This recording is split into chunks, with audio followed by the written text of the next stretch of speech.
Estou aqui com o deputado Paulo Renato Souza, ele que foi ministro da Educação, fez essa palestra hoje na Convenção Anglo, na 4ª Convenção do Sistema Anglo de Ensino.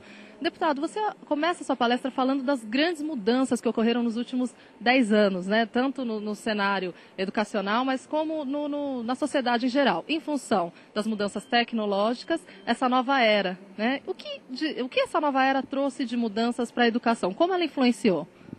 Uma coisa básica e muito importante. Até 25 anos atrás, nós podíamos pensar em educar os jovens até os 25 anos de idade e com isso, com o que eles tivessem aprendido até então, viveriam o resto da vida. Hoje não é mais possível isso.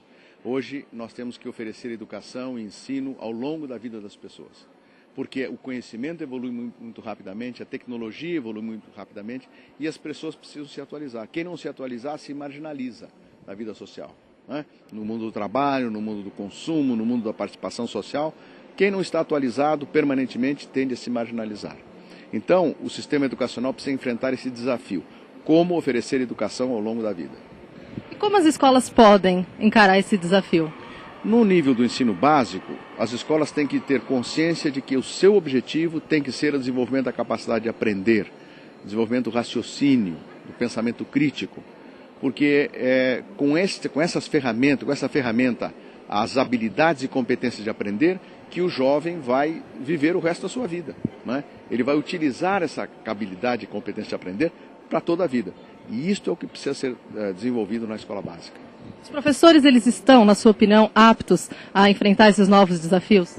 Bom, os professores, como todos nós já temos uma certa idade, não você, mas no meu caso, por exemplo, nós vivemos outra época, né?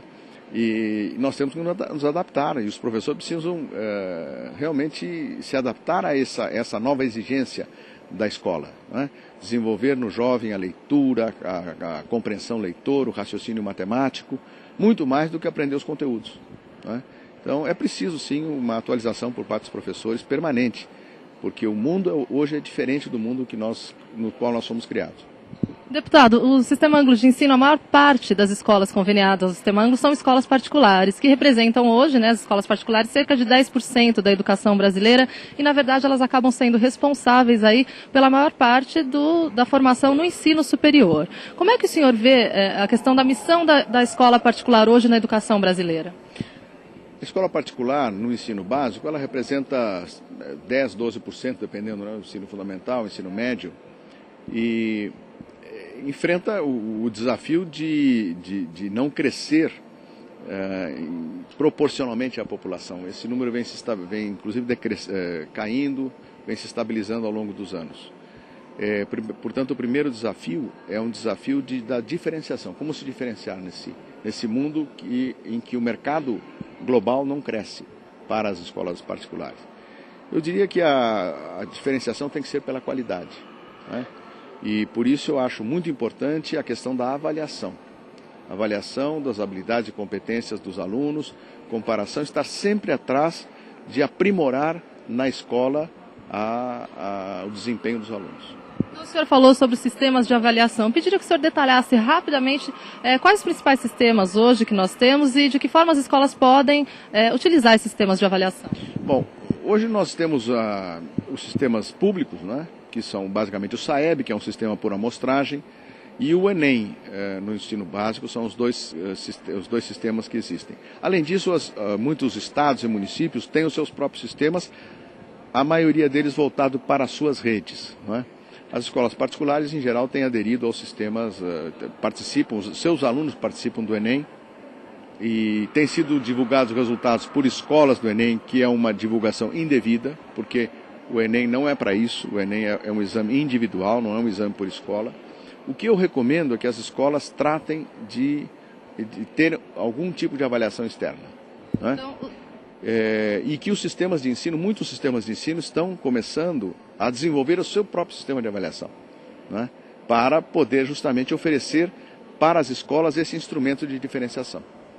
Então, eu pediria só que o senhor detalhasse um pouco mais essa questão da utilização do Enem no ranking. Quer dizer, não é correto, porque a imprensa realmente ela exige e divulga esse ranking, e algumas escolas se sentem lesadas por isso. Eu acho um absurdo que tenha se divulgado por escolas, porque ele não é um exame universal, não é todos os alunos que fazem, e não é um exame amostral, não é por amostra, não é uma amostra científica.